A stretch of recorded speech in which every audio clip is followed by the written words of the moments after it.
দেখো বন্ধুরা, আম পুড়িয়ে নিয়েছি, আম পোড়া শরবত করবো। কি এমন করে করছি দেখো,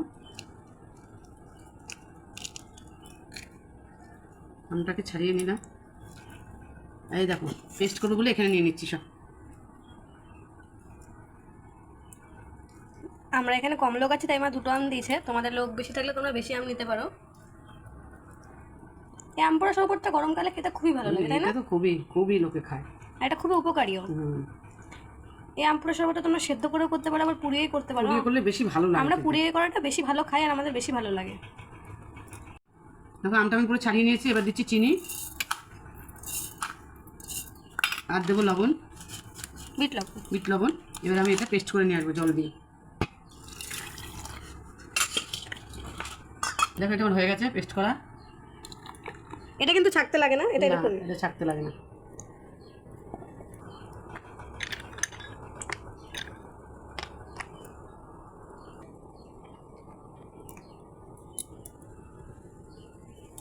দেখো আমাদের আম পোড়া শরবতটা কিন্তু রেডি হয়ে গেছে। তোমাদের এই আমের শরবতটা রেসিপিটা কেমন লাগলো আমাদের অবশ্যই কমেন্টে জানিও।